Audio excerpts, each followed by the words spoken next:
అంటే ఇంత కానిస్టేబుల్తో సోమోటో మీరు ఎఫ్ఐఆర్లు చేయగలిగినప్పుడు మరి వీళ్ళ మీద కూడా Telangana Congress social media handles మీద కూడా చేయాలి కదా.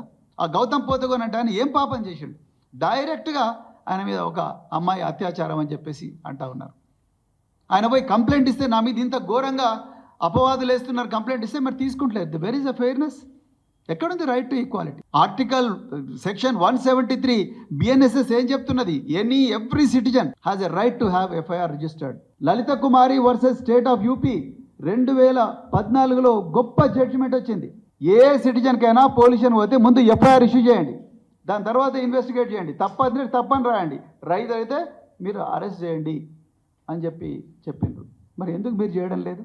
అంటే ఇవన్నీ కూడా ఇందులో తెలంగాణలో ఇప్పుడు ఏం జరుగుతుందంటే రేవంత్ రెడ్డే బాధితుడు, రేవంత్ రెడ్డే ఫిర్యాదుదారు, రేవంత్ రెడ్డే పోలీస్ ఆఫీసరు, రేవంత్ రెడ్డే ఇన్వెస్టిగేటరు, రేవంత్ రెడ్డే క్లోజ్ టీమ్, రేవంత్ రెడ్డే మెజిస్ట్రేట్ అయిపోయాడు, రేవంత్ రెడ్డే జైలు వార్డెన్ అయిపోయాడు, జైలు సూపరింటెండెంట్ అయిపోయాడు, రేవంత్ రెడ్డే తలార్ అయిపోయాడు. అన్నీ ఆయనే చేస్తున్నాడు.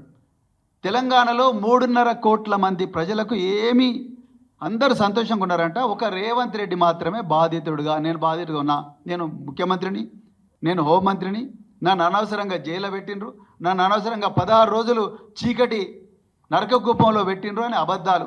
మళ్ళీ అదే ABN Andhrajyothy open heart with ఆర్కేలోనేమో నన్ను అందరు మంచిగా చూసుకున్నారు. నాకెవరో ఆయన పేరేం పేరు ఉండే మల్లయ్యనా నాగయ్య అనే ఒక దళితుడని ఆయన నాగయ్య ఒక మాదిగ సమాజానికి చెందిన వ్యక్తి అంటూనే ఉన్నాడు, మళ్ళీ వాడు అంటున్నాడు. ఇదేనా భూస్వామ్య విధానం? అంటే ఇది కాకపోతే ఏంది రేవంత్ రెడ్డి?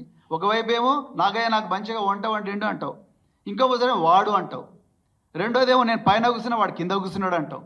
వాడు ఆయన. మరి ఇక్కడనే మళ్ళీ అసెంబ్లీ సాక్షినేమో నేను మాదిగోళ్ళు మేమందరం కూడా కలిసే ఉంటాం అంటారు. ఏంది అసలు ఏం జరుగుతున్నది ఇక్కడ?